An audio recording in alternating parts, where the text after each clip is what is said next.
कहीं अनकहीं एक नया जाविया के अर्थ कॉलिंग सेगमेंट में आप सभी को आपकी दोस्त मोनिका का स्नेह भरा नमस्कार। दोस्तों, आज मैं आपको एक बहुत ही संवेदनशील कहानी सुनाने जा रही हूँ। कहानी का शीर्षक है आखिरी मुट्ठी मिट्टी की। सुंदरबन के एक छोटे से गांव में 65 वर्षीय हरिपत दा रोज सुबह अपने आंगन की मिट्टी को अपने माथे से लगाते थे।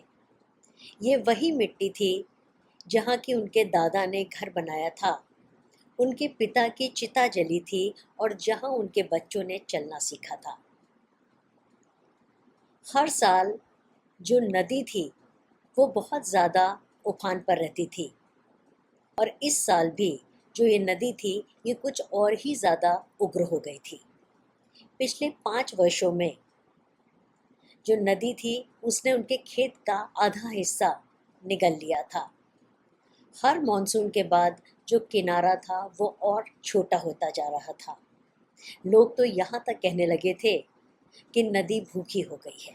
एक दिन सरकारी अधिकारी आए और उन्होंने बताया कि क्लाइमेट चेंज से प्रभावित जो परिवार हैं उनको अनुकूलन अनुदान यानी कि एडेप्टेशन ग्रांट दिया जा रहा है, जिससे कि वो एक सुरक्षित जगह पर जा सके। कागजों पर तो सब कुछ बहुत आसान था। नाम लिखिए, अंगूठा लगाइए और नई जगह चले जाइए। लेकिन किसी ने ये जानने की कोशिश नहीं की कि हरिपत दा अपनी पत्नी की कब्र को लेकर के कहाँ जाए।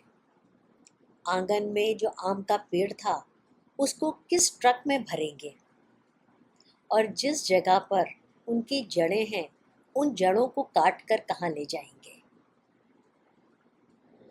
शाम को हरिपत दा ने अपने टूटे हुए घर के सामने एक मुट्ठी मिट्टी को कपड़े की थैली में बांध लिया।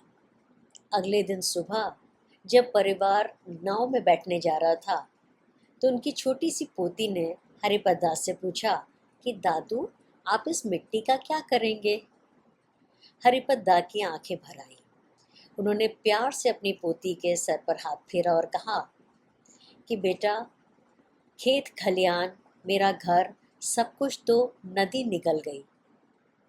अब तो बस जो अपनी जड़ें हैं उन्हीं को समेट करके मैं यहाँ से जा रहा हूँ।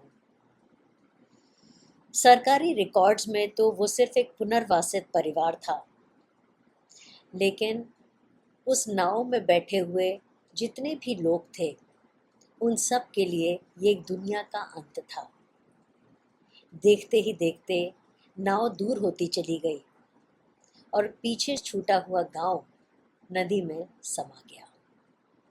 उम्मीद करती हूँ कि आज की ये कहानी आप सबको बहुत पसंद आई होगी और यदि आप में से कोई भी ऐसा है जो इन कहानियों के साथ में रिलेट कर पा रहा है और जिसने न सिर्फ इस मंज़र को देखा है बल्कि वो भी एक पुनर्वासित परिवार है, तो मुझे ज़रूर रीच आउट कीजिए और मैं आपकी कहानी को अपने चैनल के माध्यम से लोगों तक ज़रूर पहुंचाना चाहूँगी। तो मेरे अगर चैनल को आपने अभी तक सब्सक्राइब नहीं किया है तो उसको सब्सक्राइब कीजिए, बेल नोटिफिकेशन के बटन को दबाइए और अगली कहानी में अगले मुद्दे के साथ में फिर आपसे मुलाकात होगी। तब तक के लिए मेरी पूरी टीम की ओर से नमस्कार।